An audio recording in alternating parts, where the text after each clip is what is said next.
Alrighty, so we are in the room we are going to paint, and first things first, I'm going to take out my smartphone and take a quick video, just so we have a reference video and some photos of where everything went in the room. That way when Josh and I go to reassemble the room when we're done painting, we know where all of the pictures went on the walls and where all the furniture went in the room.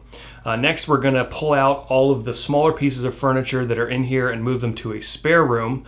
And then we will be moving the larger pieces into the center of the room just because they're a little bit too big for us to take them out. And this is super common with, you know, if you've ever gone to paint a room, there's just going to be some things in there it's probably too big for you to move out in a semi-convenient fashion. Once we have all of the furniture out of here and then what's going to stay in here centered into the room, we're going to take down the window treatments and remove all of the pictures off the walls. Lastly, we're going to remove all of the outlet covers and faceplates, and then we'll be ready to tarp things off. So let's get to it.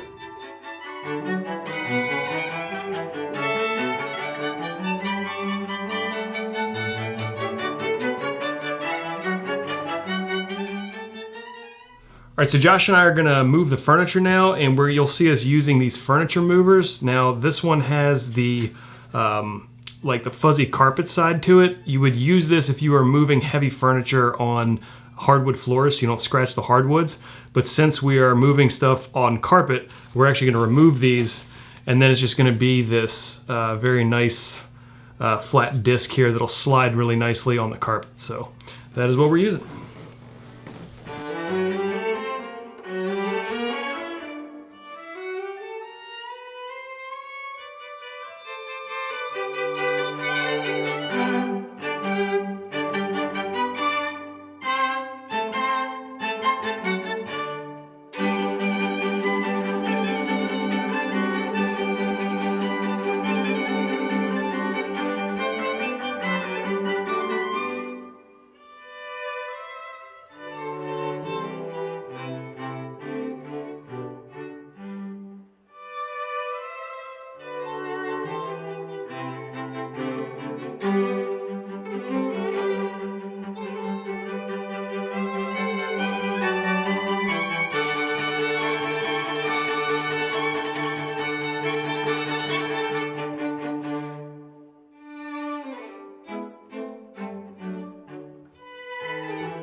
Amazing.